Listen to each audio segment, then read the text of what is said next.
My mom always said life was like a box of chocolates. You never know what you're going to get.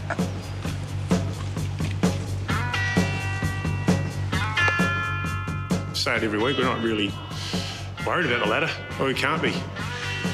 Yeah, it's been amazing that we're actually in the top four, aren't we? Yeah. So what is it? There's 6 games to go, is there? So it's, that's getting tighter. Does that make this a serious missed opportunity then? Yeah, but it's just 4 points. I mean, it's no different to any other game. We're realists. 6 games to go. Running out of time. It's a gap year this year. The gap between teams best and worst are poles apart, and we can have them 1 week to the next. Yep. As the Lions roar back into the top 4. Brisbane were the big winners, weren't they, today? I mean, they jump up into the top 4. That might have crept up on a few. They could be the fairy tale story of the year, Hawthorn, from last, maybe, to finals. This game was in the calendar. This was an important game for us because it keeps us right in the hunt. You look at Port Adelaide last week, looked like world beaters. Yeah. Awful today. The Dogs, the reverse. You look at Carlton, what's happened to them 3 weeks ago versus what we're seeing now. Congratulations all around for that man, Luke Beveridge. And how crazy is this season? Pretty moved by that one. It's a pretty outstanding result in the end. For the supporters of all those teams that are in the mix, it's been a rollercoaster ride, hasn't it? You can see the significance of this result on the Melbourne bench. A good night for our footy club. I hope our supporters leave the MCG tonight proud of their group. It's just from 1 week to the next, you never know. Just shows you when they win the first 7 in a row, it can really set you up if you get some difficulty in mid-year, which they did. Cats win. I didn't think we were going that well at the start of the year, and I didn't think we were going that badly through the middle patch. But we're certainly going better now than we have at any stage. But none the wiser. Thought we were starting to get there, but not quite. We could actually literally sit here and talk about the ladder all night, really. You never know what you're going to get. Snakes and ladders. You want to tell me? Snakes and ladders? All right, so here's what happened between round 17 and 18. It's a 1 week catchment, but blimey, did she get some movement there. So Carlton's margin for error is gone. Geelong and Brisbane were the 2 big winners. The Sliders, Fremantle missed their moment. The Bombers gave back a lot of their credits. Port Adelaide dip out for the first time this season, and Collingwood are in free fall. So we take a snapshot of these teams, Robbo, with 6 to play, so the last quarter of the season. And Collingwood, so they've been sliding. It's now free fall. They've fallen from 3rd to 12th in and around the bye. So a narrow win over North Melbourne, the 3 losses on the trot. There's a lot that's wrong in their game at the moment, and they're suddenly a long way back. Yeah, they are. They lose on the weekend. Most people think they're not going to make it anyway. They lose to Hawthorn on the weekend. I think that most people will put a line through them. We said earlier in the year, you asked me about Collingwood, I said, one and done and et cetera, et cetera. And I did know then. But what I did know then, if you have a poor start, you need absolutely everything going right for you from about round 7 onwards, and clearly they haven't had anything go right all year. And when you've got 6, 7, 8 players of your best 22 missing most weeks, you are not going to perform. And what they do, we see grabs of Collingwood, don't we? We go, oh, look. But it can't be sustained. They haven't got that. I don't care. Craig McRae talks about process. Talent, mate, talent. They just haven't got... Like on the weekend, right? On the weekend, they were in the game, but they didn't kick goals when they were dominating the game because they didn't have enough talent to kick the goals. Jamie Elliott was really good. You think, God, Jamie Elliott, you're going to need to kick 8. Will Hoskin Elliott, you're playing forward.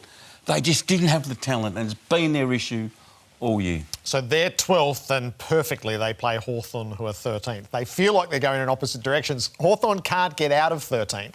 We know that they're the best performed team to occupy that position at this phase of a season and have been for weeks. Ever. They're the right side of the ledger at 9 and 8. They are the hot hand 8 of their past 10. And it's so admirable. So we sat here with Sam Mitchell a week ago, and he said, bad performance, but not bad. And they went and made amends. That was an excellent last quarter in particular. Yeah, it was I can't wait to talk to Justin Longmuir. It was a game that momentum they lost, they had in the last quarter. Who knows what Mitchell said to them, but it's time to stand up, and they did. They stood up, and they had to win the game again. We say that often, Jared. You've got to win it a couple of times, and they had to win it again, and they did it. And it wasn't just one play. I know John Newcombe was enormous in the last quarter, and Sisley went forward and took one off the ground and took another mark and kicked 2 goals. But it was such a team collective, and it wasn't just, let's ride the coattails of one superstar. It was, let's all be in this together, and that's what Hawthorn have shown this year. Terrific coaching performance to pick them up from the week before and deliver that the week after in a crunch game. They challenge the imagination like no other team and they get a look at the MCG in Collingwood, so that's huge. The Brisbane Lions. So there was definitely a salvage mission to be launched here for the Lions out of the bye. But they've risen from 13th and they're already 4th with 6 to play. You could sort of plot out a course to the top 4 for them and it would be right at the end of the season. They are there frighteningly quickly. Yeah. So their game's in order. They haven't knocked it out of the park. I don't think they're playing their absolute best footy, but they've picked off the 6 that they should have picked off, and now the mountains rise in front of them. But possession 9/10 of the law, they're in the 4. To be honest, it's been a brilliant coaching performance by Chris Fagan to pick up this team, because they were being questioned after 7 rounds. I did it, you did it, maybe me more than you, but a lot of us were questioning Brisbane, and Fagan's kept on just plugging away, instilling the confidence. Our game's in not bad order, our games, and we sort of believe in him, but give us results. Stop telling us, give us results. And what's happened, they've got 6 in a row. They've won the last 3 by less than 3 goals. I think it's 6, 11 points and whatever the weekend was, 15 points or 16 points. So they're winning the games that they need to win. It has been a brilliant performance by Fagan. And who knows, we know they can play deep finals. We know they can. So they might be in their swinging, Jared. So now to the Swans at the Gabba. Again, just a perfect matchup at the right time. Essendon's 9-week residency in the top 4 came to an end.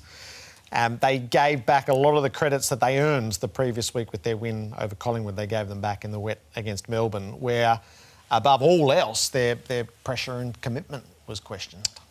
Yeah, it has been questioned. They've lost a couple of games in the wet now, and it's a collective. The players aren't up for that. Maybe are they picking the right teams? And that's what the coach will have to have a look at. But the players, more importantly, they've got to look at themselves. I don't think it's the end of the world. I really don't think. You just said that we've had these teams go high and low. Essendon have had a couple of little ones. Other teams are going like that.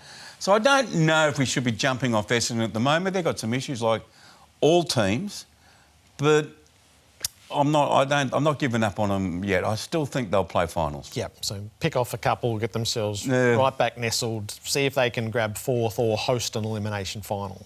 Big game on Friday night. 6 weeks, it is. Like, if they lose Friday night, Jared, we won't be saying the same next week. No. Melbourne took the scalp. They'd spent 6 weeks outside the 8 when they'd had the dramatic fall from sort of 4th to 10th, and then they've had all sorts of misfortune to deal with, reinventing frantically, really. And it was interesting, I was reading your piece this morning and thinking, OK, so Melbourne are now somewhere in the narrative of bitterly disappointed to miss the 8, or from here a triumph to make it. Yes, that's a great way of putting it. And we call it rebuilding on the run because no one knows any other term to describe it. But what they're doing, they're getting a lot of games into young players, and some of those young players are performing really better than admirably. You know, they had 6 players, I think, off the top of my head, 6 players under 20 games on the weekend. On the MCG on a Saturday night, and they knock over Essendon, a top 4 team. No wonder Simon Goodwin said, you know, the fans should be really proud of this team, and you've got to be proud of this team. And they're moving the ball a little bit like the Melbourne we know. You know, they've had a couple of game styles this year, Melbourne, but they've gone back to their bit of tried and tested.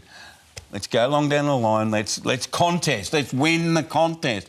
And the thing about what's happening is it's new young players are winning the contest. It's not Petrarca. It's not Oliver. It's not just Viney.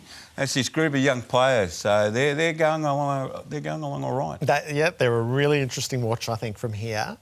Carlton. So that's 2 losses in a row.